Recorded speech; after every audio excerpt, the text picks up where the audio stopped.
যখন থেকে বুঝি বিদ্যালয়ে পড়ালেখা শুরু করেছিলাম তখন থেকে একটা প্রবাদ বাক্য জেনেছি, টিট ফর ট্যাট, অর্থাৎ ইটটি মারলে পাটকেলটি খেতে হয়।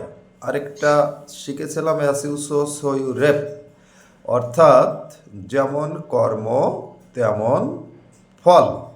আপনারা সকলে জানেন নির্বাচন শেষ হয়েছে 12ই ফেব্রুয়ারি। কেমন নির্বাচন হলো, কত শতাংশ ভোট উপস্থিত হলো, আওয়ামী লীগ সহ কোন কোন দলকে অংশগ্রহণ করতে দেওয়া হয়নি, এসবই আপনারা জানেন।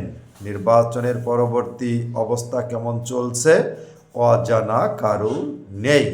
তবে যে জিনিসটি বা যে বিষয়টি আপনাদের মাঝে প্রবাদ বাক্যের মাধ্যমে বলতে চেয়েছি বা বলছি, সেটা হচ্ছে 17 মাস ধরে যারা মব করে আসছে, বর্তমান সরকারকে মবের জনকও অনেকে বলে থাকেন, সেই সরকারের কিংস পার্টি হিসেবে পরিচিত যারা সকালে বিকালে দুপুরে মব না করে চলতেই হয়তো পারতো না, কথায় কথায় মবের হুমকি দিত, কাউকে জুতোর মালা দেওয়ার চেষ্টা করছে, কাউকে অপমান করার চেষ্টা করছে, কাউকে ডিম নিক্ষেপ করেছে।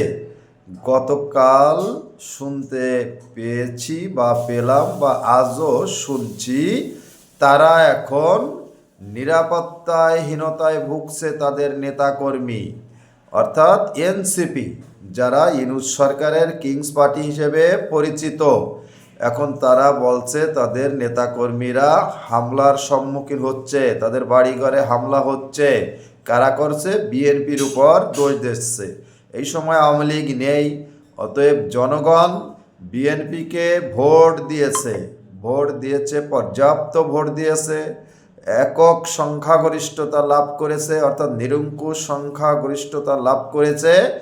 আর সেই দলের নেতাকর্মীরা নাকি এনসিপির এমপি হয়েছে 6 জন, 300 আসনের ভিতর 6 জন এমপি হয়েছে। তাও অনেকে বলছে জামাতের উপর ভর দিয়ে এমপি হয়েছে। বাংলাদেশের মানুষ বলছে, চ্যানেল বলছে, মিডিয়া বলছে, মানুষ কথা বলছে। আবার তারা কি বলছে যে তারা আবার লড়াই সংগ্রাম করবে। আরে লড়াই সংগ্রাম করতে হবে তো জনগণের জন্য, সেই জনগণই তো আপনাদের প্রত্যাখ্যান করেছে, জনগণ তো আপনাদের ভোট দেয় নাই। কয় শতাংশ ভোট পেয়েছেন? অনুপস্থিত রয়েছে কত শতাংশ, আর মূলত কত শতাংশ ভোট পড়েছে এটা বাংলাদেশের মানুষ, চ্যানেল, মিডিয়া সবাই জানে। এরপরে আপনারা বিএনপির মতন একটা বড় দলের বিরুদ্ধে আবার আন্দোলন করবেন, আবার দেশে মব সৃষ্টি করবেন, বাড়িঘর ভাঙচুর করবেন।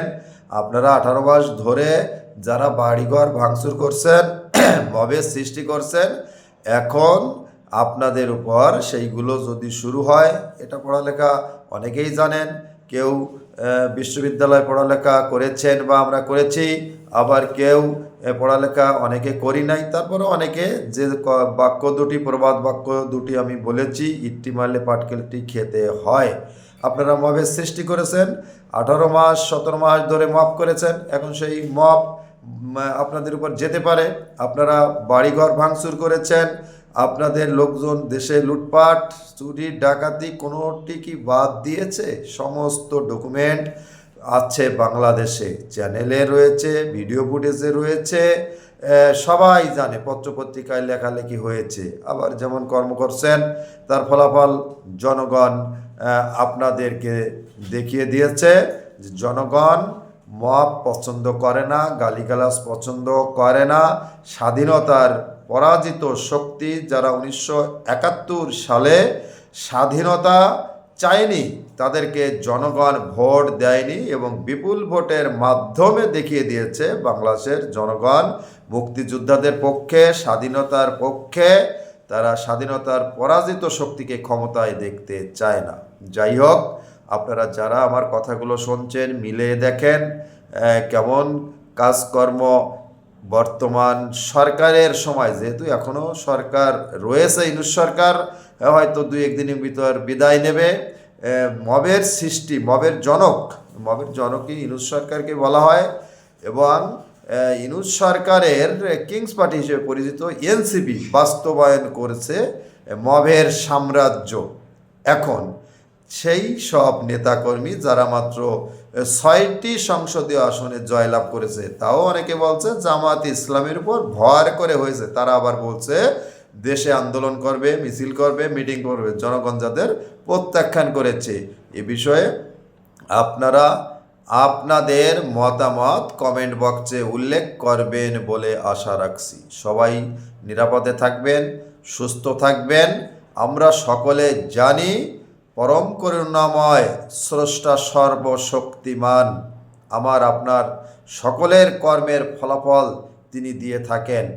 আমরা শুধু পরিশ্রম করব, কাজ করব, তাহলে আমরা যদি কিছু করতে চাই সেটা সফলতা আসবে যদি জনকল্যাণে এবং ভালো কাজ করে থাকি। সবাই ভালো থাকবেন। আজকে এ পর্যন্তই। নমস্কার।